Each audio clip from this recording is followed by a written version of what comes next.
Et voilà, donc bonjour à tous. Donc je vais me présenter déjà, je suis Élodie Lebert, je travaille à la Maison pour la Science en Centre-Val de Loire. Je suis ingénieure de formation en fait à la Maison pour la Science. Et donc je suis enseignante de physique-chimie à la base. Et donc j'aide à mettre les formations en place pour l'Académie d'Orléans-Tours pour la Maison pour la Science.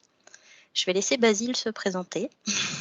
Bonjour à tous, je suis moi aussi enseignant en SVT au collège et puis particulièrement investi en sixième, donc en sixième cycle 3, donc sciences avec mes collègues des écoles aux alentours et on s'est rapidement rendu compte il y a 2 ans que des marges d'investigation, ça ne voulait pas dire pareil pour tout le monde.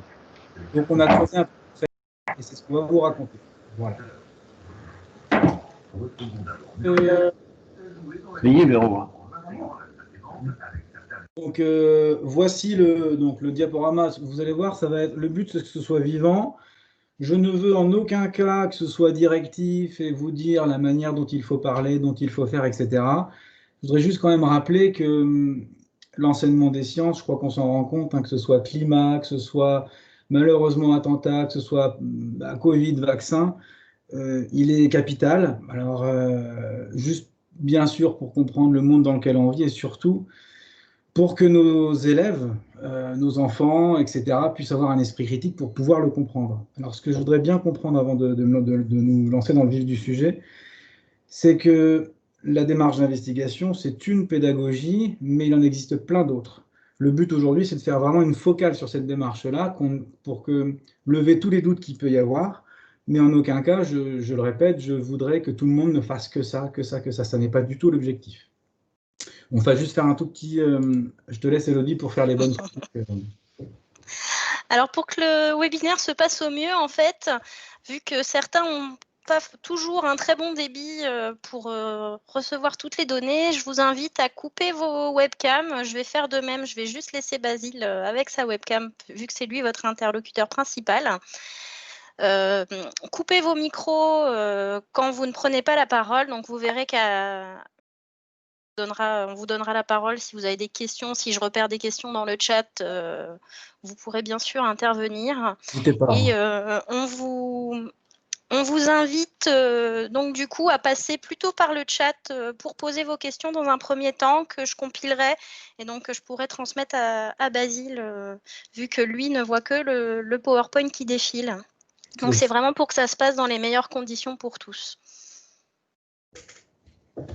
Donc moi, je voulais juste vous présenter un petit peu... Oui, c'est ça le chat. Donc pour le chat, en fait, vous avez sur la barre où vous pouvez activer, désactiver votre micro, vous avez une petite icône avec une espèce de petite bulle de BD. Et donc en fait, si vous cliquez dessus, vous allez pouvoir accéder au chat et nous poser vos questions par écrit. Donc n'hésitez pas à passer par ce canal-là. Donc, je voulais vous parler très rapidement d'Amgen Teach. Donc, c'est un programme en fait qui a été mis en place via European Schoolnet. Donc, European Schoolnet, qu'est-ce que c'est? C'est un regroupement des ministères de l'éducation de différents pays d'Europe. Et donc, en fait, un certain nombre de pays avaient été sélectionnés pour participer à ce projet depuis 2014, en fait, depuis l'année scolaire 2014-2015. Et donc, la France a participé dès le départ. Donc la Maison pour la Science en Centre-Val de Loire centralise en fait le projet nationalement depuis 2 ans en fait. Voilà. Avant, c'était la fondation La Main à la Pâte qui se chargeait de la coordination sur le plan national. Donc ça a permis en fait d'être financé grâce à Amgen, la fondation Amgen. Donc Amgen, c'est une firme qui fait de la biotechnologie médicale et donc qui souhaite mettre en avant la démarche d'investigation, notamment en sciences et vie de la Terre, mais qu'on peut aussi appliquer bien sûr à d'autres domaines scientifiques. Et donc voilà, donc vous voyez que sur les dernières années, on a eu énormément de pays qui ont participé et beaucoup de sessions et de participants plutôt satisfaits. Basile a participé notamment, donc j'espère que ça lui a plu. Voilà, donc je ne vous embête pas plus avec le projet, on va passer au vif du sujet.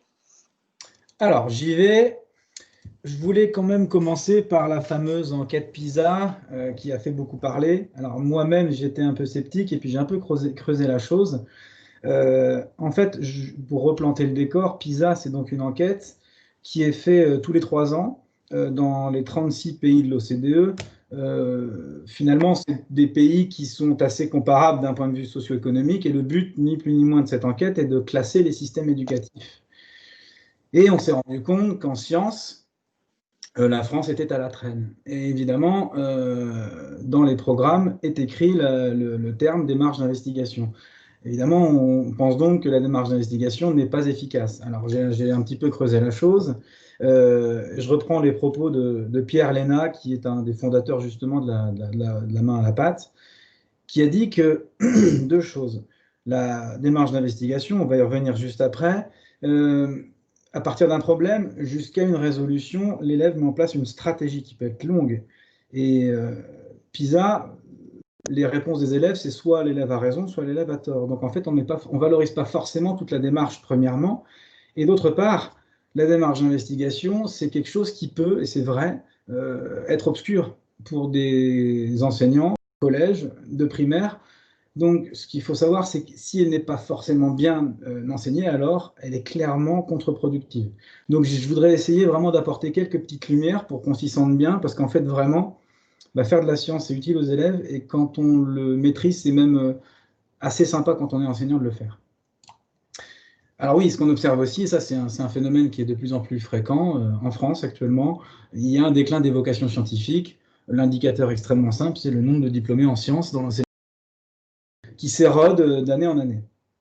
Donc, à ce moment-là, les membres de la DGESCO, notamment, donc Madame Florence Rabin, propose son expression extrêmement simple, sooner is better, avec un bel accent, tout simplement pour dire qu'en fait, selon elle, l'enseignement des sciences doit être dispensé très tôt dans le cursus. En tout cas, plus tôt les élèves auront les armes en sciences, plus tôt ils pourront gérer justement le monde qui les entourera. Donc c'est un petit peu dans cette optique-là que les programmes ont évolué vers de plus en plus de démarches d'investigation.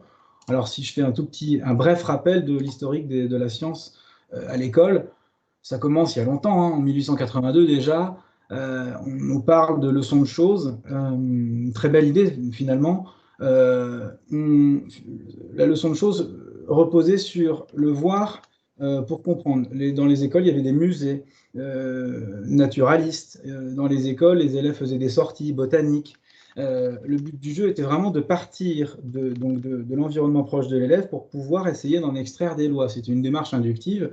Après, ça reste éloigné d'une démarche scientifique parce que les leçons de choses duraient entre 10 à 15 minutes. Donc le temps est assez court pour élaborer une vraie démarche.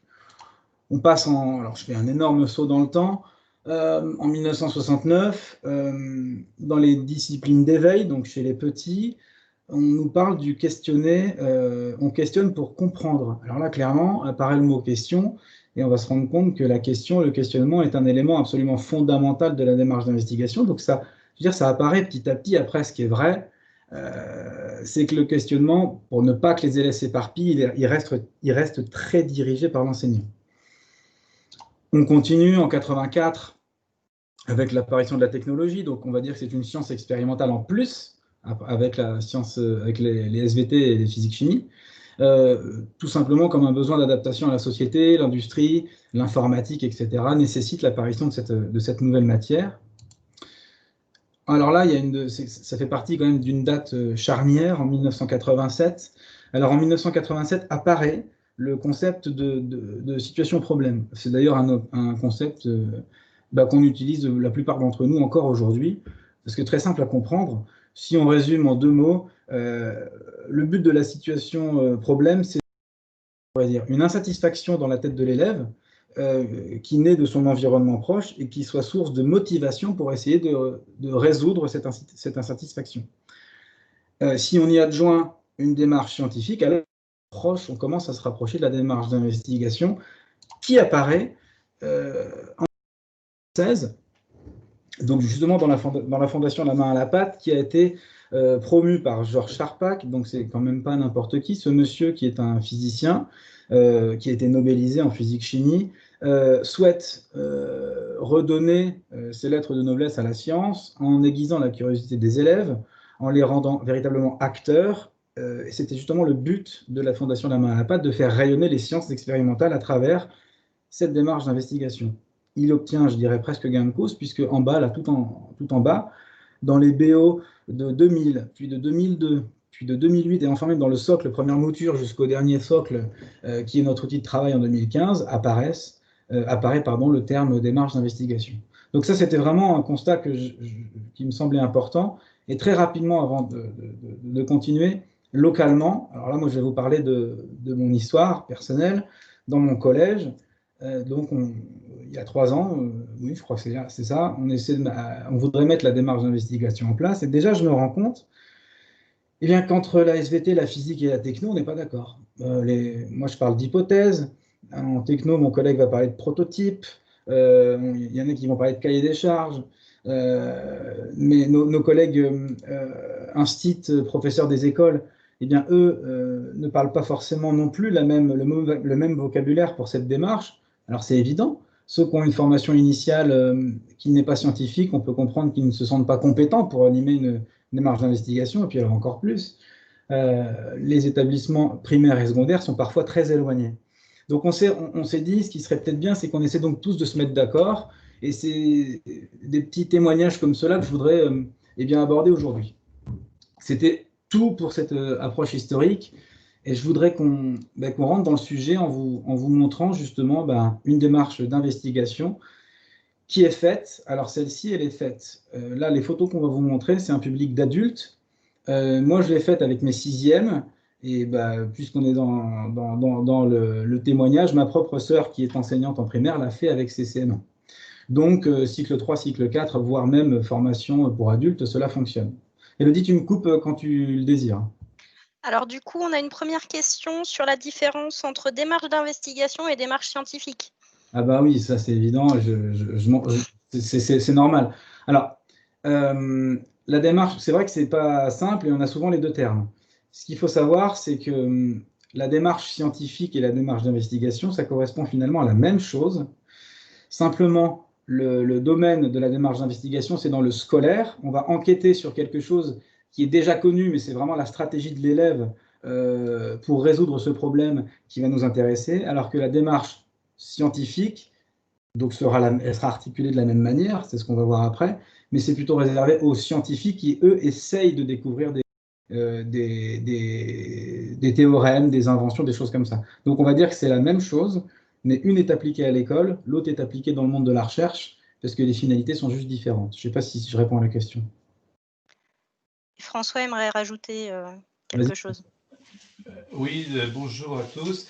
Oui, moi j'ai tendance à dire, alors moi je suis professeur des écoles et enseignant en ressources sciences, donc premier degré, et c'est que la démarche d'investigation, c'est une démarche adaptée aux élèves, mais où l'enseignant prend en charge tout ce que les élèves ne peuvent pas prendre et va s'arranger pour effectivement que les élèves s'approchent d'une démarche scientifique pour toutes les choses sur lesquelles ils ont des possibilités de le faire, mais prennent en charge les étapes qu'un élève n'est incapable de faire pour diverses raisons.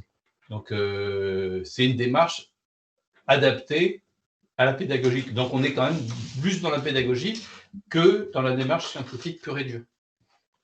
Voilà. Donc, voici l'exemple du cylindre. Je vous explique, il est très simple.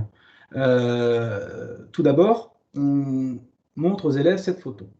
J'en veux pour preuve vraiment moi ce que j'ai fait dans ma classe. Donc finalement, je suis en train de raconter la situation que moi j'ai faite. Évidemment, cette photo, si on peut y remettre le terme de situation problème, on a la tour de Pise qui est donc penchée, mais elle ne tombe pas. Alors en géométrie, mes collègues de maths m'ont dit que cela s'appelait un cylindre tronqué. Il est en équilibre sur une base tronquée. Et donc évidemment, la question qui est générée par cette situation est comment cette tour, ou alors comment ce cylindre à base tronquée, tient-il debout? Juste après, les élèves se mettent seuls, tout d'abord seuls. Ils imaginent, eh bien ils dessinent. On leur laisse totalement libre cours à leur imagination. Ils dessinent sur une feuille eh bien, une idée qu'on va appeler hypothèse. Selon eux, la tour tient debout parce qu'elle tient grâce à ce phénomène-là, grâce à cette idée-là, grâce à ce processus-là. Ce qui est important quand on le peut, alors actuellement avec les conditions sanitaires, c'est un peu compliqué, mais quand on peut, quand tout va bien, l'idéal après, c'est de les mettre en groupe pour que ce qui a été généré par un élément, un élève, soit confronté à un autre et que de ce groupe jaillisse une seule hypothèse. Là, il y a un travail en socio-construction qui est intéressant à faire. Le but donc de cette hypothèse, après, c'est de les montrer. Chacun vient au tableau et explique son hypothèse. Alors là, c'était la formation pour adultes, à laquelle d'ailleurs Elodie a assisté. Je pense que vous voyez ma souris. Vous la voyez, ma souris, Elodie? Oui. Alors, par exemple, je vais vous en présenter quelques-unes. Là, on a un système ici où les stagiaires ont imaginé un système de cordes, de ficelles, comme une tente, un haubans, ça s'appelle un haubans. François en reparlera tout à l'heure ici. Là, on a un système de contrepoids. Là, on a un système qui est quand même très judicieux. On a une soufflerie qui empêcherait, alors la tour de piste, ça semble compliqué, mais un cylindre en plastique, pourquoi pas, de l'empêcher de tomber. On a aussi, là, on a rajouté de la masse à la base du cylindre. Enfin bref, là, à ce moment-là, tout est possible. Et donc, l'étape d'après, on va donc cette fois-ci fournir, alors là c'est important, on leur fournit donc justement un tube tronqué, je vais vous montrer des photos juste après, qui, lorsqu'on le laisse sur la table, tombe. Alors il ne faut pas leur fournir dès le début, parce que si on leur fournit dès le début, ils vont déjà être orientés. Le but du jeu vraiment, c'est qu'ils fassent leur hypothèse uniquement avec leur crayon, leur feuille et leur tête. On leur donne du sable, du scotch, des ficelles, enfin bref, tout un matériel plus ou moins exhaustif, hein, ça c'est pas très important, pour pouvoir réaliser leur hypothèse et après nous dire si elle fonctionne ou pas. Donc le petit 4, ils expérimentent. L'expérimentation, donc c'est la manipulation et je dirais la fabrication et donc la réalisation du test de leur hypothèse. Et après, au tableau, ils viennent nous dire leur solution et surtout leur conclusion. On va y revenir. Je vous montre des photos pour illustrer cela. Donc là, public d'adultes. Vous voyez donc notre cylindre tronqué, c'était tout simplement un tube de mousse isolante. Donc extrêmement simple, franchement extrêmement simple à fabriquer. Donc là, on a un système de béquilles. Une béquille, alors ça peut être un pic à brochette, une spaghetti, un bâton d'esquimau, n'importe quoi qui permette d'étayer, le mot vraiment scientifique est l'étayage, de cette tour de Pise.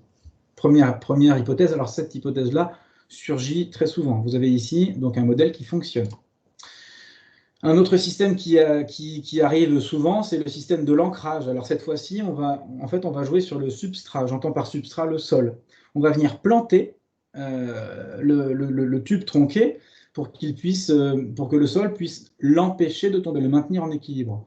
Donc soit on crée un sol, comme vous avez à droite ici, on crée un substrat, ou soit à partir d'un bac de sable, un bac à sable, on va littéralement planter le cylindre tronqué dedans.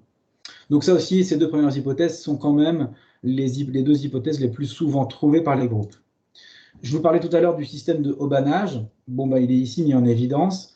Parfois, on peut donner un coup de pouce aux élèves qui essaient de trouver une autre hypothèse un peu plus originale que les deux premières. On peut leur montrer une photo d'un pont suspendu, une photo d'une tente, enfin bref, et rapidement, ils pensent à cette hypothèse. Donc là, on a un bâton, une ficelle, et l'ensemble est relié. Donc une ficelle ou à droite, un ruban adhésif. L'ensemble est relié à ce tube tronqué, et ainsi, il ne tombe pas, en tout cas, si le système est bien construit. Après, on va arriver dans des hypothèses qui sont un peu moins fréquentes. La première, qui fonctionne très bien, souvenez-vous tout à l'heure, c'était quand je vous avais montré le tube tronqué il était colorié en rouge juste en bas.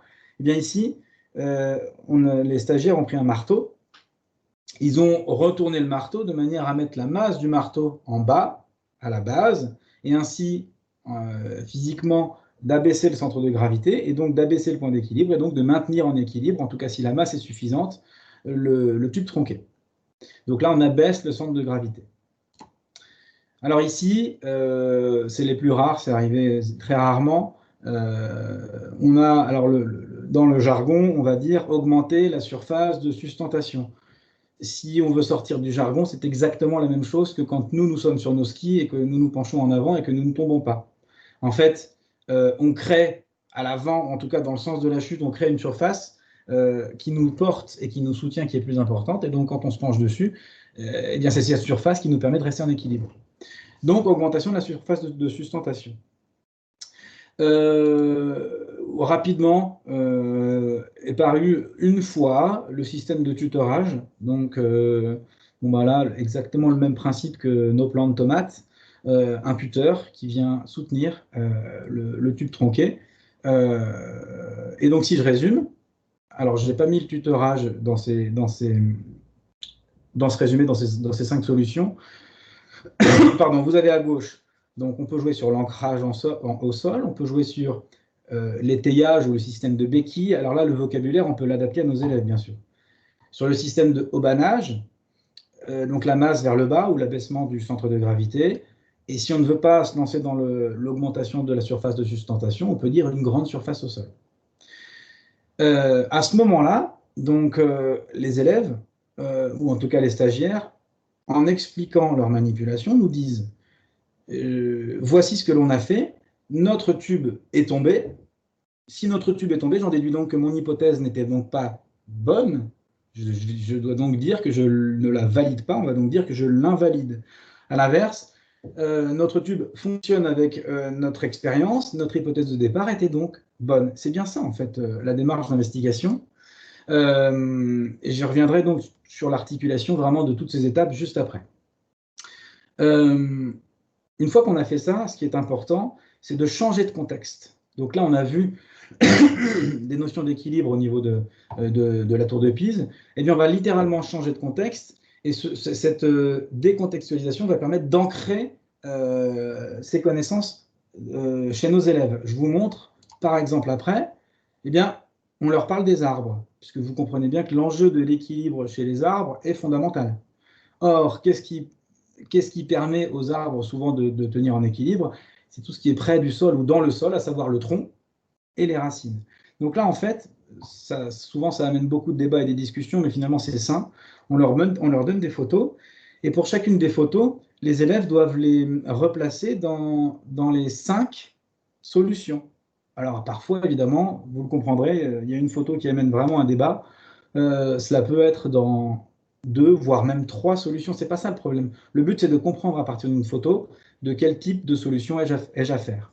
Par exemple, cette photo. Alors pareil, là les photos, on peut mettre la photo, on peut mettre le nom français, on dit que c'est un nom vernaculaire, on peut mettre le nom aussi latin, les familles. Après, c'est à nous de toiletter la photo comme on voudrait en fonction de notre public. En tout cas, cette espèce de chêne, Quercus, de la famille des Fagacées, absolument gigantesque, donc en même temps il a 1500 ans. On voit 2 choses. La première qui est inévitable, c'est que ces branches, alors là c'est le système de branches, qui vient assurer un rôle de béquille. Donc là, on va illustrer le système d'étayage. Après, d'autres pourront dire que son tronc est énorme et donc son centre de gravité est aussi très bas, ce qui peut en effet être la combinaison de ces 2 solutions. Première solution que je voulais montrer. La deuxième, évidente, un peu plus exotique. Vous avez un macroficus, donc du genre Ficus macrophylla au jardin botanique de Palerme. Là, on voit, je pense que la photo parle d'elle-même, elle vaut tous les discours. On a ici des béquilles, un système d'étayage qui permet à ces branches qui sont extraordinairement étalées d'un point de vue horizontal de ne pas tomber, et donc à l'arbre de se maintenir debout. On peut aussi parler de la mangrove. Souvent, c'est connu la mangrove. Alors là, c'est aussi l'occasion de faire un petit peu plus de SVT. Les palétuviers, donc, qui sont les arbres de la mangrove, ont plusieurs intérêts à fabriquer ces racines qui sont des racines échasses. Ce ne sont pas des branches, ce sont des racines échasses. La première, c'est que déjà le substrat, donc ce sur quoi ces arbres reposent, c'est souvent de la vase. C'est un substrat qui est extrêmement meuble, pas stable.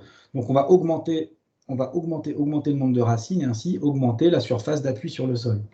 Puis si vous regardez, ces racines sont souvent aussi elles sont immergées. Donc en fait, étant donné que dans l'eau, la respiration par l'estomac est très compliquée, vu qu'on va avoir beaucoup de racines qui ont une surface émergée importante, on augmente aussi la surface respiratoire. Bon, on peut en parler hein, si on a des questions. Donc là, j'illustre par cette photo-là le système d'étayage. Passons à l'ancrage. Alors, on est ici dans les Landes, avec un pin maritime. Alors, normalement, le sable, je pense que vous arrivez à voir, vous voyez sans doute ma souris, le sable arrive à la surface horizontale des racines. Et à partir du moment où les racines plongent de manière verticale, normalement, c'est là où il y a le sable. Tout simplement, ça permet d'illustrer l'ancrage. De la même manière que pour la mangrove, le sable est un substrat qui est très meuble, je dirais fragile, et donc ces arbres ne s'étalent pas uniquement en surface, mais aussi en profondeur. Là, on a une illustration du phénomène d'ancrage. Le système racinaire de cet arbre-là, de ce châtaignier-là, n'est pas énorme, mais bon, là, vous avez une coupe de sol. Je ne sais pas comment elle a été faite. Vous avez une coupe de sol.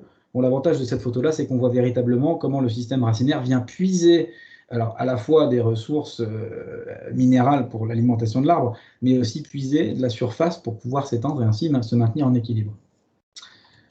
Voilà, c'est celle-ci. Alors, celle-ci, je crois qu'on sera tous d'accord qu'elle peut intervenir dans une autre solution. En tout cas, elle peut être ici. En tout cas, certains élèves l'ont mise ici parce que ça leur faisait rappeler la photo du pin maritime sur le sable. Voilà, ce qui peut se comprendre. Et ils imaginaient que juste en dessous de cette terre, on avait des racines qui étaient verticales. Bon, c'est pour ça que je l'ai mise ici, mais on la retrouvera après. Vous vous en doutez bien. Le système de haubanage. Alors, cette photo n'est pas très évidente. Il faut imaginer, si vous suivez ma souris, que le sol est en pente. À gauche, c'est en haut, à droite, c'est en bas. Et si vous regardez les racines, eh bien, elles sont développées en amont, alors qu'en aval, il n'y en a pas. Ces racines, donc, en plus que de leur rôle de racines, jouent le rôle de câble, de hauban, pour essayer et maintenir l'arbre dans sa position d'équilibre. Voici une illustration donc, du haubanage, qui, sur la prochaine photo, vous le verrez, est très évident. Alors là, on est dans une forêt brésilienne. Bon, bah là, la notion de câble même apparaît directement sur cette photo-là. On peut parler de racines, presque de racines hauban. Voilà pour cette solution. Je voudrais en venir à l'abaissement du centre de gravité. Donc là, vous avez, alors, c'est un chêne très connu en Eure-et-Loir, le chêne le patriarche. Alors, pareil, on aurait peut-être pu prendre la photo de plus loin. Vous avez quelques rejets derrière l'arbre, voire même devant, là, qui permettent de donner une échelle. Le but ici est de montrer que le système racinaire, vous voyez, ne court pas sur le sol. Par contre, on a un tronc qui est extrêmement massif. En tout cas, quand je dis tronc, la base du tronc qui est extrêmement massif. Moyen pour l'arbre d'abaisser son centre de gravité et donc de tenir debout. Je continue. Voilà, c'était ici qu'on pouvait le mettre. Alors, augmentation de la surface de sustentation, on voit vraiment que les racines tapissent le sol. Et d'ailleurs, en plus, on voit aussi que cet arbre-là est en pente. On voit la jeune fille à gauche qui donne l'échelle, mais qui en plus est en train d'escalader. Donc, on voit bien que ça monte. Et où est-ce que la surface de sustentation est la plus augmentée? En aval. Ici, pour empêcher l'arbre de tomber. Donc là, on a une belle illustration de cette augmentation de surface, je trouve. Je finirai par deux petits exemples. On parlait du tutorage tout à l'heure. Donc vous avez ici des lianes tropicales. Alors, ce qu'il faut savoir, c'est qu'il y a une fausse idée là-dessus. Vous avez une association à bénéfice réciproque, c'est-à-dire que l'arbre qui est dedans se sert des lianes comme guide, comme fourreau, et les lianes qui sont dehors se servent de l'arbre comme support. Donc en fait, les deux grandissent, les deux s'apportent un bénéfice réciproque. On pourrait presque appeler cela une symbiose. C'est très fréquent dans la jungle, ces lianes. Et encore une autre, dans une forêt tropicale. Une autre liane, cette fois-ci, qui vient enrouler de manière plus spiralaire un arbre. Encore une fois ici, même si l'arbre au centre n'a pas l'air d'être bien en point, vous avez vraiment une association à bénéfice réciproque. Je peux faire un... Est-ce qu'il y a des questions, Elodie? Alors oui, il y avait une question sur le contrepoids. Ben, je vais y venir, ou plutôt, si la personne veut bien attendre, je crois que François en fera une petite... ou François, tu peux peut-être en parler maintenant d'ailleurs. Ben, en fait, c'est moi qui ai mis le mot contrepoids, puisque on en avait parlé, mais je posais la question pour savoir. Donc, effectivement, quand cette formation a été conçue, on avait effectivement mis que 5 principes pour que les fameuses tours tiennent. Et effectivement, dans quelques formations, la notion de contrepoids est sortie, donc avec l'idée d'avoir des masses qui s'équilibrent et qui viennent tirer en équilibre. C'est ce qu'on trouve sur les grues, mais Oui, rarement sur les tours ou sur les arbres. oui, voilà. Alors, l'avantage de ces photos aussi, c'est que ça permet aussi de replacer les élèves un petit peu à l'échelle de la nature. Je dirais que beaucoup des solutions qu'ils trouvent finalement s'inspirent de la nature et on peut même aller jusqu'au biomimétisme. Et finalement, tous les grands bâtiments, toutes les grandes œuvres architecturales, dès qu'il y a un enjeu d'équilibre, finalement, utilisent des solutions qui existaient déjà dans la nature. C'est une petite manière d'élargir un petit peu le sujet avec nos élèves, si on en a l'occasion. Alors, d'autres applications, là, en fait, je suis en train de montrer, donc à partir de notre démarche d'investigation initiale, comment on peut, donc on peut parler des arbres, on peut aussi maintenant parler de l'équilibre en classe, alors principalement CM1, CM2. Encore un autre contexte, je vais vous montrer. Alors ça, c'est des expériences qui sont assez fréquentes, enfin je crois, en primaire. Les professeurs des écoles seront sans doute beaucoup plus experts que moi, donc je vais essayer de pas trop dire d'erreurs. Euh, Par exemple, on va donc demander aux élèves, à partir de masses différentes, de tailles différentes, d'essayer de maintenir ce plateau tout le temps en équilibre. À ce moment-là, les élèves vont constater que si on met que plus les masses sont grandes, alors moins elles auront d'impact proche du centre de gravité. Et ça, on peut l'appliquer juste après sur on peut appeler ça des balances pédagogiques. Alors, est-ce que c'est, voilà, je l'ai là, sur des balances pédagogiques. Celle de gauche, alors j'ai tapé balance pédagogique sur Internet, et là, vous avez vu que le centre de gravité, il est donc au bout de la perche rouge, entre les deux 1. Qu'est-ce que je remarque? Que j'ai deux, on va appeler ça des morceaux de plastique. J'ai deux morceaux de plastique sur le 4 et j'en ai un sur le 6. 4 plus 4, 8, plus 6, 14. Ici, j'en ai un sur le 4, un sur le 10, 10 plus 4, 14. Donc c'est pour montrer que on peut jouer sur l'équilibre à partir de ces balances pédagogiques, dont vous en avez aussi l'application sur Internet. Je crois qu'Élodie, tu pouvais nous dire quelque chose là-dessus, non? Alors en fait, je ne sais pas si vous connaissez ce site. Donc c'est l'Université du Colorado qui met à disposition tout un tas de ressources sous forme de simulations animées. Donc en physique-chimie, en maths, en SVT, en bio. Et en fait, beaucoup sont traduites. Donc là, en fait, on a une capture d'écran de la version anglaise, mais cette application-là avec la balance, elle existe également en français, elle a été traduite. Donc après, ça peut être soit l'occasion de faire un peu d'anglais aux élèves en leur donnant quelques petits mots de vocabulaire, bien sûr, sans aller trop loin. Mais ça peut être intéressant aussi. Je vous ai mis donc le lien dans le chat. Et vous verrez, il y a énormément de thèmes abordés. Et donc, pour choisir la langue, en fait, quand vous allez dans simulation, je vais peut-être te prendre juste le partage d'écran, comment fonctionne le site. Toc. Alors, je veux partager OS écran 2. Toc. Alors, non, est-ce que vous voyez mon écran avec le site de Fête Colorado? Oui.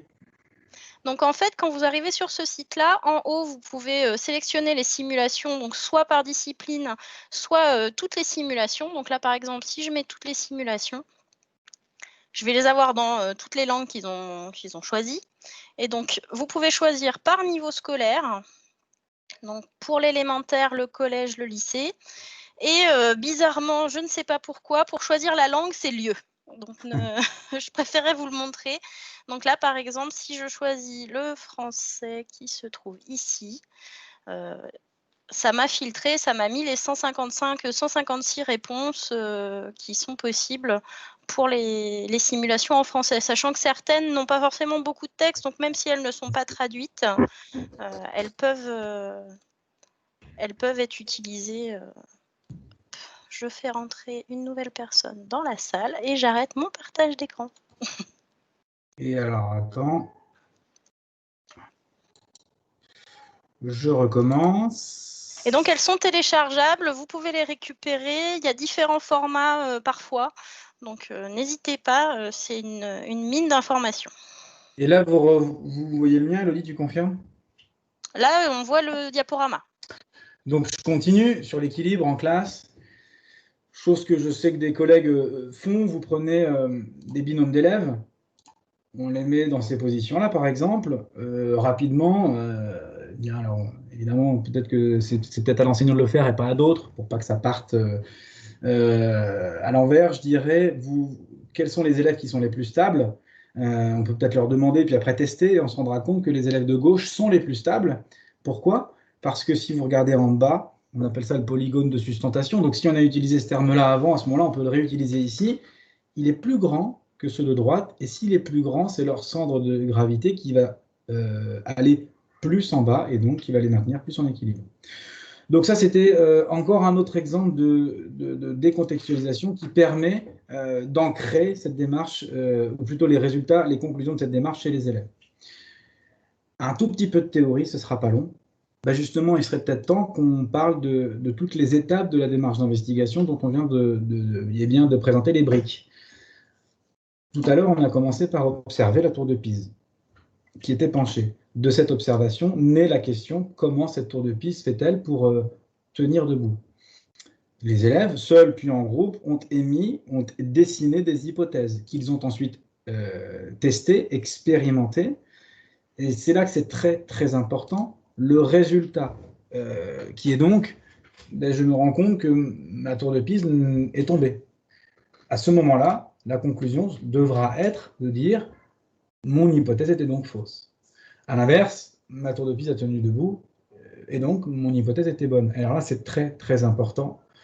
Ce qu'il faut bien faire comprendre aux élèves, c'est qu'on ne peut pas exiger d'eux qu'ils trouvent des hypothèses directement bonnes. Autrement, c'est toutes les sciences expérimentales qui seraient remises en cause. Le but, c'est que les élèves prouvent que leur hypothèse est soit vraie ou bien soit fausse. Ces deux résultats sont d'égale valeur, si je puis dire. C'est ça qui est vraiment très, très important. Alors, je voudrais vous présenter ce site-là. C'est une animation qui a été faite. Alors, je vais partager ce site-là. Je vous le donne. Il est ici. Normalement, vous le voyez. Je l'agrandis. En fait, vous avez la même chose que le schéma que je viens de vous montrer, mais en beaucoup plus détaillé. En vert, au milieu, vous avez une rivière. Si on regarde, on part d'une question, on émet des hypothèses, ces hypothèses vont être testées. Alors, vous avez différentes manières de les tester jusqu'à leur résultat et la conclusion, et enfin, tout en bas, la structuration des connaissances en réinvestissant et en décontextualisant. Vous pouvez, à chaque fois que vous avez des possibilités, alors je ne vais pas tout vous montrer, je vais vous en montrer quelques-unes, vous pouvez cliquer. Quand vous cliquez, alors ça rame un tout petit peu, quand vous cliquez, voilà, par exemple, sur élaboration et mise en œuvre d'un protocole, vous avez 3 colonnes qui s'affichent. Ces 3 colonnes sont en fait 3 possibilités que vous pouvez mettre en place dans votre classe en fonction de votre envie, de la manière dont vous vous sentez compétent, du niveau de vos élèves. À chaque fois, vous avez plusieurs moyens de mettre en place différentes étapes. Encore une fois ici, vous avez vu, là, on vous en donne 4. Donc, première chose. Et puis à droite, vous avez 4 pièces de puzzle qui sont des moments forts dans une démarche d'investigation. Par exemple, comment maintenir un engagement, comment maintenir la motivation des élèves tout au long de la démarche. Vous cliquez dessus. Alors là, ce n'est pas des colonnes, c'est une liste d'idées qui vont vous permettre des petits tuyaux, des petits leviers qui vont vous permettre de maintenir la motivation des élèves, peut-être pas maximale, mais en tout cas optimale pendant toute la durée de la démarche. Les écrits, de la même manière, vous avez différents moyens pour les élèves de communiquer leurs résultats, de communiquer leur démarche.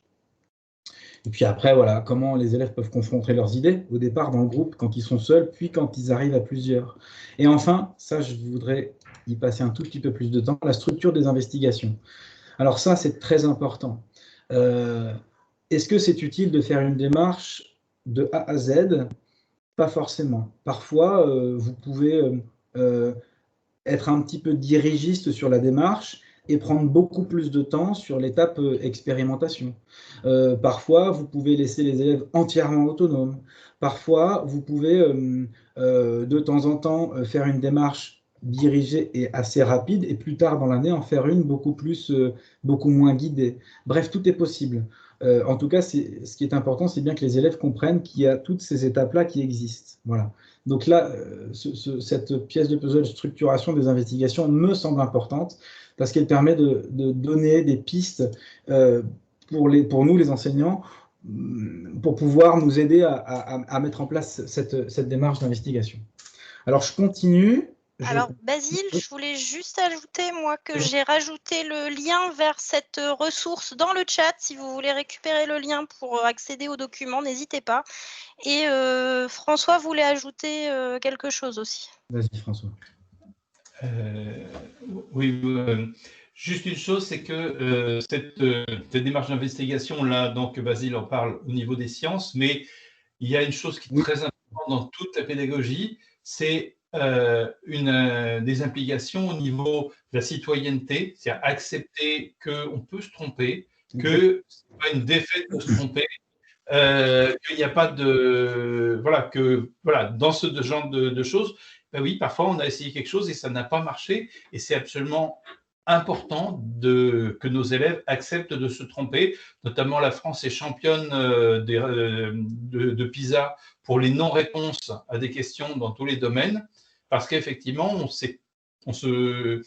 on amène nos élèves sans forcément le vouloir à essayer de donner la bonne réponse. Et au moins, dans ce cadre de l'investigation, il n'y a pas forcément la bonne réponse. Il y a des réponses qu'on va défendre et qu'on va construire.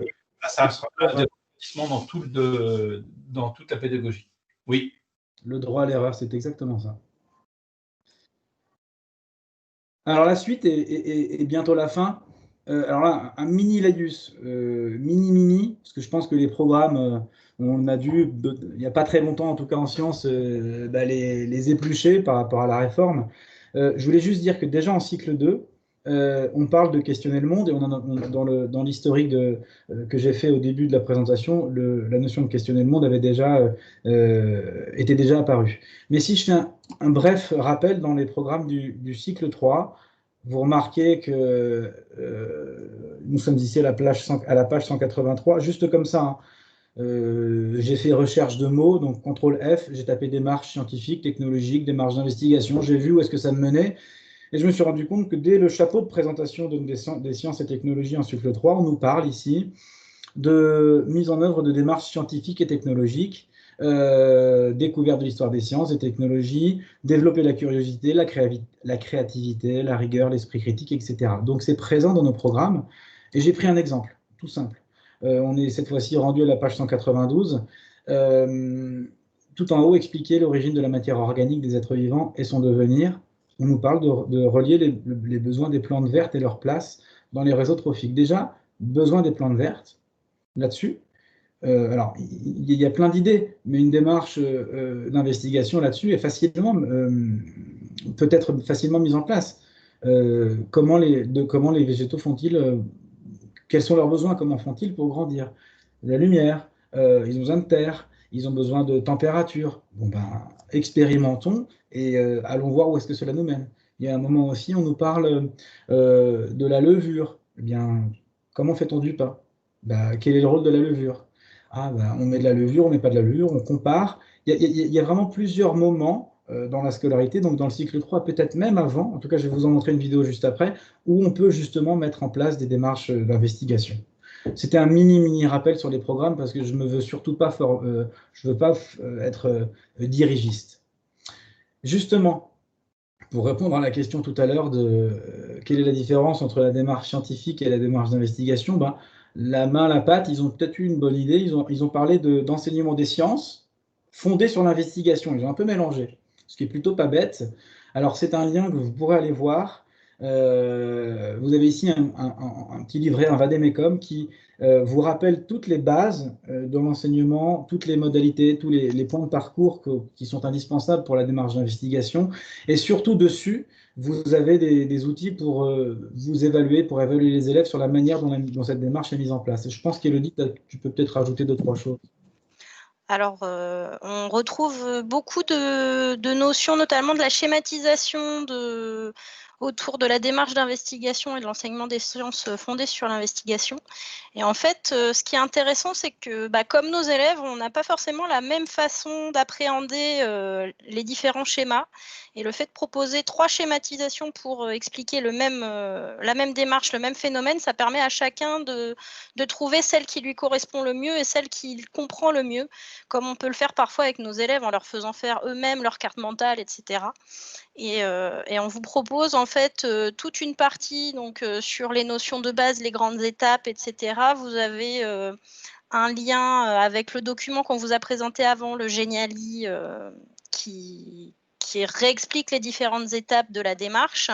Et on vous propose également des modules, des liens vers des ressources en fait pour vous aider dans votre démarche sur mieux comprendre la démarche d'investigation et mieux avoir tous ces aspects entre guillemets théoriques en tête pour que vous puissiez être le plus à l'aise possible dans vos classes pour la mettre en place. Donc, ce document-là, il fait une vingtaine de pages, je dirais, 28 pages. Donc, sachant qu'il y a plusieurs schématisations de proposées, des liens vers des vidéos, et tout à la fin, vous avez aussi toute une partie sur l'analyse de pratique. En fait, on essaye de s'analyser soi-même pour voir ce qu'on a mis en place pendant les séances qu'on a pu créer avec nos élèves. Et ça permet d'avoir une réflexion sur sa pédagogie qui permet aussi de se remettre en question, etc. Donc moi, j'avais trouvé ce document très intéressant pour l'enseignant, en fait. Élodie, on en est à combien de temps, là? Je vais quand même... Tu m'entends, Élodie? Oui, pardon, j'avais désactivé mon micro. Donc oui, il est 18h23, il nous reste une dizaine de minutes. On peut peut-être faire un tout petit peu plus, sauf si les gens sont pressés. Voilà. Je vais vite. Alors, je vais me transformer en commentateur de vidéo. Je ne mets pas le son. C'est pour vous montrer, là, ce sont des élèves de CP qui travaillent sur une... Alors, ça dure 3 minutes 30. Je vais vous la décrire en même temps. Donc, en fait, d'abord, il commence par vous avez vu, étudier un conte sur une souris, je crois. Puis, il travaille sur des labyrinthes. Donc, il commence à dessiner des labyrinthes sur papier. Ils ont de la chance, ils ont un beau TBI. Après, ils en font eux-mêmes, ils en construisent. Donc, tout un travail de réflexion sur la notion de labyrinthe. Ici, un logiciel. Et le but, en fait, ça va arriver tout de suite, ça va donc être de construire, ici, un labyrinthe de toutes pièces dans lequel ils vont mettre une souris. Cette souris va être mise en haut à gauche, enfin dans un coin du labyrinthe. Elle devra arriver à l'autre bout, en bas à droite du labyrinthe, là où il y aura une récompense alimentaire. Et en fait, ils vont... Donc là, on en arrive dans la première phase de notre démarche, l'observation. Donc la souris est mise, et là, ils font des tests. Combien de temps va-t-elle mettre pour arriver à l'autre bout? Donc au début, évidemment, on dépasse allègrement les 2 minutes. Je crois qu'en 3 minutes 02 peut-être, la souris va arriver à l'extrémité du labyrinthe et avoir sa récompense. Donc vous avez vu ici, c'est le 5e test. Et de test en test, inévitablement, la souris va plus vite. Donc là, on en arrive à 2 minutes 24. Vous allez voir que là, le 8e test, on est à 24 secondes. Et le 15e test, nous en sommes à 7 secondes.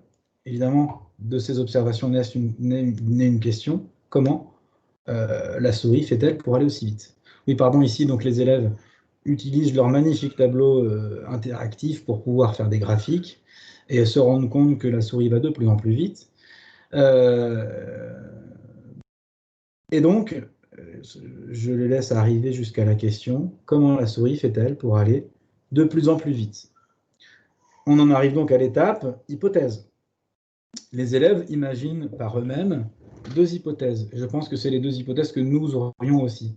Soit la souris, là c'est ce que le petit garçon montre, se souvient du parcours, ou bien soit la souris a laissé son odeur sur le parcours et donc se guide avec sa propre odeur.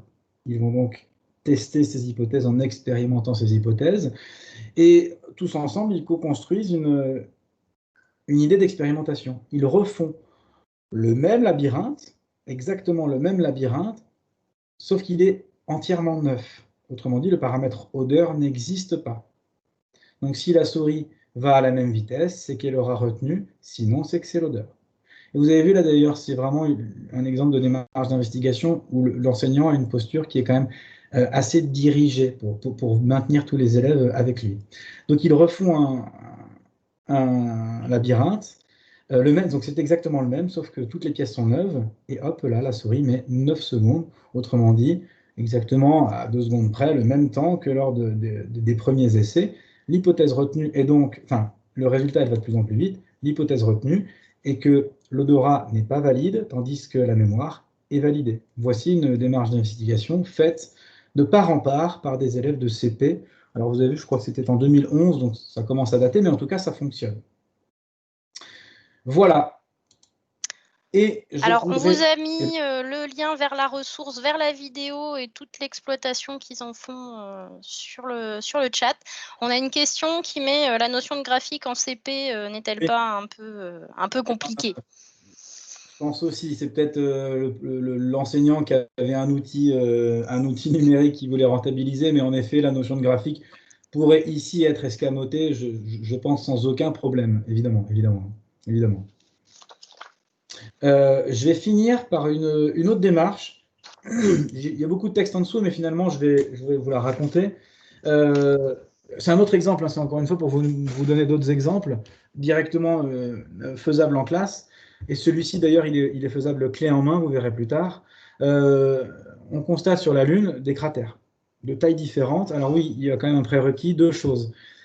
On est ici sur un cours sur l'énergie, et puis il faut que les élèves sachent ce que sont des météorites. Alors, il suffit juste de leur présenter, et aussi il faut savoir discriminer les cratères des volcans et les cratères de météorites. Pour ça, il y a une méthode très simple. Les cratères volcaniques possèdent des cicatrices qui correspondent à des coulées de lave. Or, ici, il n'y en a pas. Je m'oriente donc uniquement vers des cratères météoritiques. La question qui émerge, pourquoi les cratères ont-ils des tailles différentes? Et donc là, aux élèves d'émettre des hypothèses, les plus fréquentes, eh bien, sont la taille. Alors, on va aussi être, je dirais, tolérant dans le vocabulaire. S'ils nous disent, comme deuxième hypothèse, le poids, la masse ou la lourdeur, je pense que c'est acceptable, puisque là, ce n'est pas tant la rigueur de termes qui nous importe, c'est plus l'enchaînement des étapes de la démarche d'investigation, ou enfin la vitesse. Donc là, les élèves vont mettre en place toute une démarche de résolution. Je vais passer celle-ci. Donc, je vais vous montrer des photos dans une autre formation pour adultes. Alors, qu'est-ce qu'on avait mis? On avait mis de la farine et juste au-dessus, une mince couche de cacao en poudre. Et on voit alors, il y a de la semoule en dessous, oui. Une couche de farine et une couche de cacao pour bien différencier la couche externe. Exactement. Après, pour des élèves, juste de la farine, juste de la pâte à modeler suffisent amplement. Juste pour vous dire le résultat, la conclusion, parce qu'il y a un suspense énorme, je le conçois. Les paramètres qui sont très importants, c'est la hauteur et c'est la masse. C'est beaucoup moins net pour la taille de la météorite. Après, je répète que ce qui compte surtout, c'est vraiment la démarche. Et puis, on peut imaginer donc vous avez vu, voilà, pour les adultes, donc on voit bien que l'impact crée un mouvement tellement important que la farine est exposée à la surface de notre surface lunaire. Pour les physiciens, c'était un grand moment, j'imagine. On peut donc élargir. Travailler sur tout ce qui est notion d'énergie, du coup. Oui, voilà. Aborder la notion d'énergie.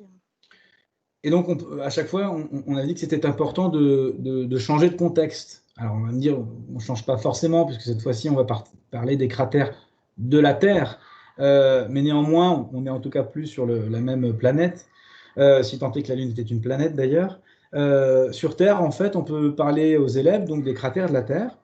Vous en avez à droite une carte qui liste tous les cratères de la Terre, et puis se rendre compte que ces cratères sont pour la plupart du temps effacés ou très peu visibles. Et ce sera l'occasion pour nous de parler de la différence entre une planète active ou d'une planète inactive.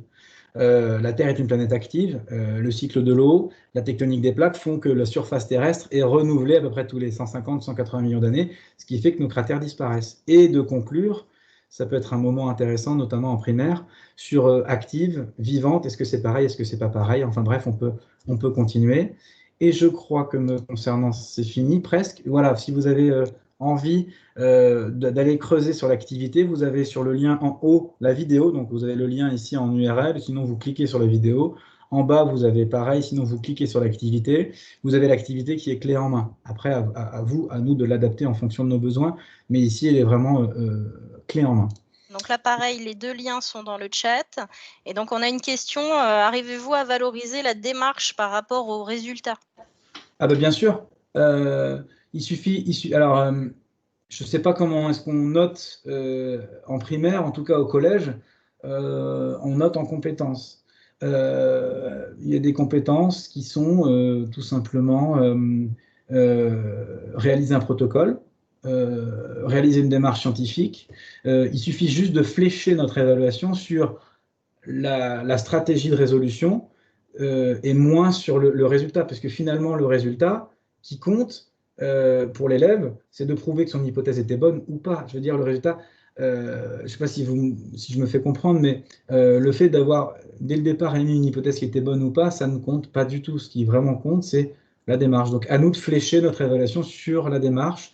Après, ça peut être, la démarche d'investigation peut être le support. Peut-être qu'on peut aussi évaluer l'oral, la manière dont il présente son résultat. On peut peut-être leur demander de réaliser un compte-rendu d'expérience. On peut peut-être leur demander de manipuler un moment et de noter, d'évaluer leur manipulation. J'ai envie de dire que la démarche d'investigation laisse un champ des possibles vraiment énorme pour évaluer, en sachant que on ne peut pas évaluer le fait que l'élève ait trouvé ou pas directement la bonne hypothèse, mais s'il a réussi à prouver qu'elle était bonne ou pas. Je ne sais pas si je me fais comprendre. Et pour finir, eh bien, François va nous parler d'un exemple qui lui appartient. Voilà. Et on reviendra après sur une question de Maëva qui demande en cycle 4 si on utilise souvent la démarche d'investigation. Ok, pas de problème. Alors, moi donc je suis premier degré au départ, mais j'ai eu l'occasion de participer, comme Basile, à des formations interdegrés, ou qui mélangeaient du coup des enseignants de collège et des professeurs des écoles. Et je me suis aperçu que on avait parfois une vision différente des critères liés à l'investigation, etc. Donc j'ai essayé de relier ces histoires de démarche d'investigation et aussi un sujet qui m'intéresse beaucoup que j'appelle les situations d'investigation, et je vais essayer de m'exprimer là-dessus. Donc voilà, une démarche d'investigation, c'est une démarche à étapes.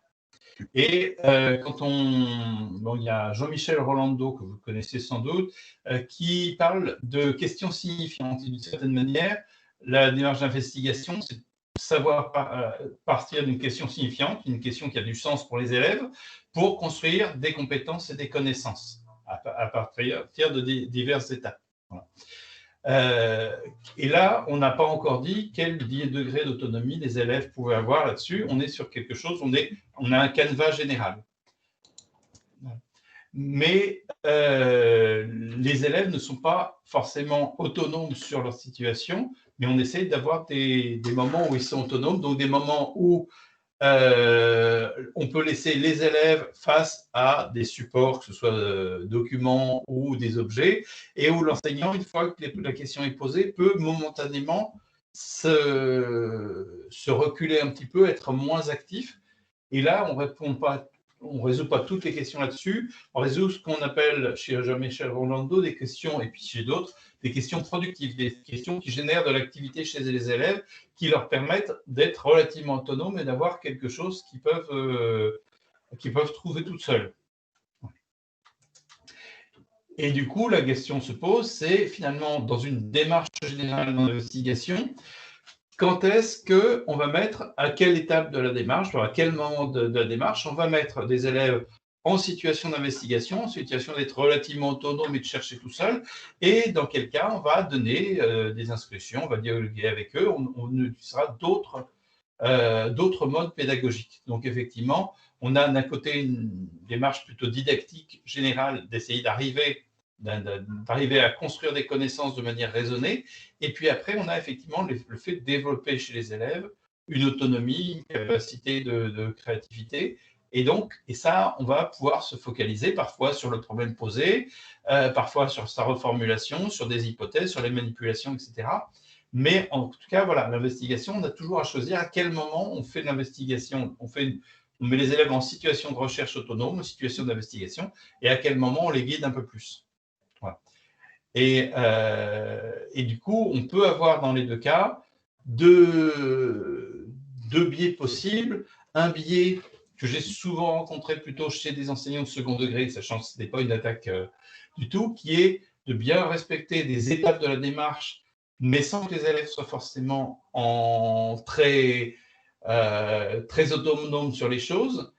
Et donc, effectivement, on a bien toutes les étapes, mais les élèves n'ont pas beaucoup cherché. Et inversement, un défaut que j'ai plutôt trouvé chez des collègues du premier degré, d'essayer que les élèves soient tout le temps en recherche, tout le temps essayer de vraiment être le plus autonome possible à tous les niveaux, mais qui amène parfois que les élèves se perdent et puis ont du mal à arriver au bout de leur investigation. Et du coup, on arrive à une frustration parce qu'on a perdu beaucoup de temps et que finalement, les conclusions n'étaient pas nettes, les élèves n'étaient pas convaincus, on n'arrivait à pas grand-chose. Donc, effectivement, les deux biais possibles sont toujours là et on a besoin de choisir exactement à quel moment on fait la démarche. Et par exemple, quand une investigation peut constituer en plusieurs questions, il y a certaines questions qui sont productives, sur lesquelles les élèves peuvent être autonomes, et il y a des moments où le vocabulaire, ils ne vont pas inventer du vocabulaire tout seul. Les outils, ils n'auront pas forcément tous les outils. On parlait des graphiques, etc. Si on a besoin d'un graphique et que les élèves n'ont pas, il faudra l'avoir travaillé avant. Et puis, pour arriver à partir de plein, etc., à des conclusions qui sont quand même, au final, qui doivent être un petit peu conformes à ce que la science nous donne, il y a un moment où l'enseignant doit avoir une action sur une intervention, etc. Donc, c'est quelque chose d'être aussi, où les élèves sont aussi autonomes que possible et aussi guidés que nécessaire. Voilà. Une chose qu'on trouve chez André Tricot, est-ce que vous voyez correctement le partage d'écran ? Oui, c'est bon, François. Oui, c'est bon, voilà. Il y a des expérimentations qui ont été faites sur le niveau d'engagement des élèves. Donc, André Tricot donne 4 niveaux. Moi, j'ai rajouté un niveau 0, avec donc un niveau passif quand les élèves sont physiquement présents, mais pas du tout engagés dans la tâche. Malheureusement, on le rencontre malgré nous. Le niveau réceptif, quand les élèves sont à l'écoute et reçoivent des choses, mais ce n'est pas eux qui agissent. Actifs, quand effectivement ils peuvent bouger, manipuler, faire des choses. Constructifs, quand en plus leur sens de la créativité est mis à l'épreuve. Et puis interactifs, quand ils doivent en plus défendre vis-à-vis d'autres personnes ce qu'ils ont fait, ce qu'ils ont essayé, etc. Et là, des expérimentations ont montré que plus on montait dans le niveau d'engagement, plus les élèves se souviennent longtemps des choses et plus ils comprennent de choses, plus notre enseignement est efficace.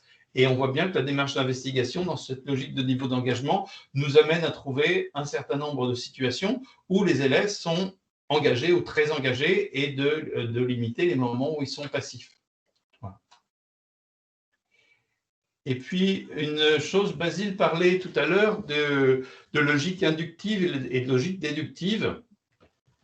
Et effectivement, la démarche d'investigation est plutôt une logique déductive. On essaie de vérifier des choses parce qu'on essaie de s'approcher d'une démarche scientifique. Sauf que ça, bien un enseignant de maternelle ou un enseignant de CP qui essaye de faire des choses en investigation, il n'a pas encore la possibilité de faire ça, donc il va déjà essayer de construire la branche montante des choses, une branche inductive, déjà laisser ses élèves observer des choses et imaginer une loi possible derrière ça. Et souvent, au cycle 1 au cycle 2, on ne va pas aller beaucoup plus loin que là. Au cycle 3, on va commencer à essayer de faire des vérifications. Et puis au cycle 4, on va essayer surtout de construire la logique de déduction parce qu'effectivement, on sait qu'au final, la logique scientifique est surtout une logique de réfutation. On essaye de vérifier notre hypothèse, donc on essaye à tout prix de voir si elle est fragile ou pas, et que voilà, la science se construit sur une logique de réfutation et pas de confirmation. Voilà. Donc, l'idée, c'est effectivement de ne pas se bloquer sur quelque chose qui est monolithique et on ferait exactement la même chose à tous les niveaux de scolarité, mais d'être sur une logique où on construit petit à petit une capacité à observer, une capacité à exprimer des lois possibles et une capacité à les vérifier. Voilà.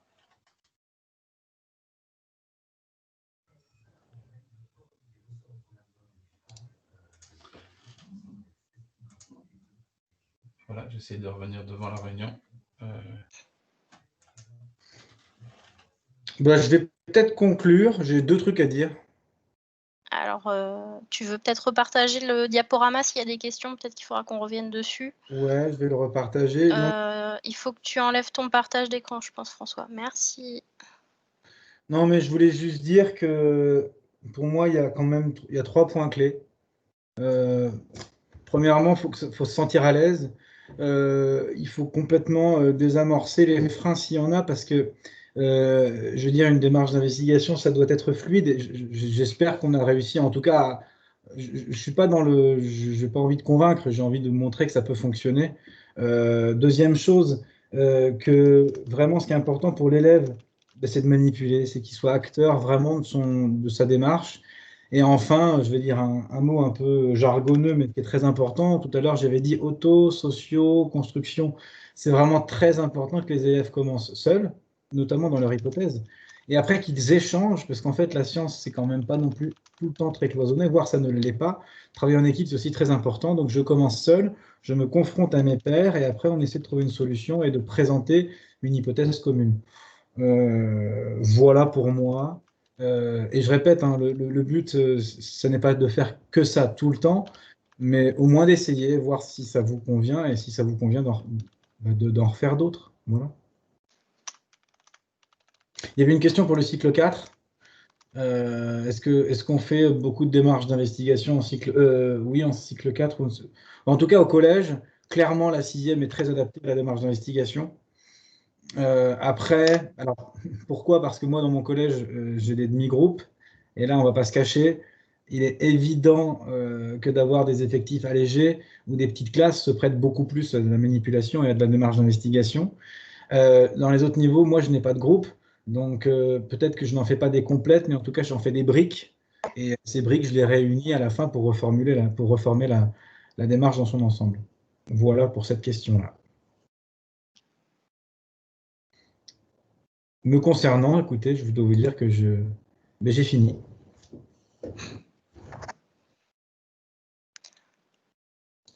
Alors, je pense que François voulait ajouter quelque chose. Il a la main levée. Oui, juste effectivement pour conclure aussi, 2 petites choses. Une, effectivement, je me souviens d'une discussion avec l'IEN Sciences il y a quelques années du Loiret, qui disait, oui, si on fait 1 ou 2 démarches d'investigation par an, c'est bien. Et j'aurais tendance à dire, essayons à chaque fois qu'on est dans un domaine, sur un point de science, d'avoir des vrais moments d'investigation, des moments où les élèves sont en recherche, même si au final, ils n'ont pas tout construit, mais qui est de réserver dans toute phase d'apprentissage des moments où effectivement les élèves sont vraiment en recherche, en investigation, même si au final ça aura pris un quart d'heure, une demi-heure, et qu'on n'a pas le temps de développer systématiquement une démarche sur beaucoup de séances comme ça, mais qui est vraiment des moments où les élèves soient en recherche aussi, même si c'est sur un temps court. Voilà. Et autre chose, c'est que même quand une démarche d'investigation n'a pas donné, une expérience n'a pas donné les résultats qui nous intéressent, je me souviens d'une enseignante qui avait ramassé dans la forêt 50 marrons et qui avait planté 50 marrons. Il y a 0 marron qui ont poussé. Et ça ne veut pas dire que le marron n'est pas un objet qui n'est pas une forme de graine et n'est pas capable de pousser. C'est juste que là, ils n'ont pas eu de chance. Et dans certains cas, eh ben, même si on a une conclusion qui nous dit une chose, eh ben, on va s'intéresser à d'autres choses. Et ce n'est pas toujours notre expérience qui va donner le résultat. Ça va être effectivement le fait d'aller voir plus loin. Voilà.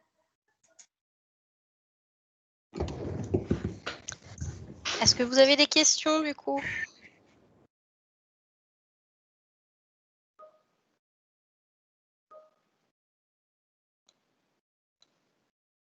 Alors, je retourne voir dans le chat. Merci pour tous les liens, bah, de rien. On espère en tout cas que ça vous aura intéressé, que ça vous aura amené en tout cas des éléments de réponse. On réorganisera peut-être un nouvel événement de ce type. C'était le premier webinaire qu'on organisait, donc merci à vous de vous être joints à nous.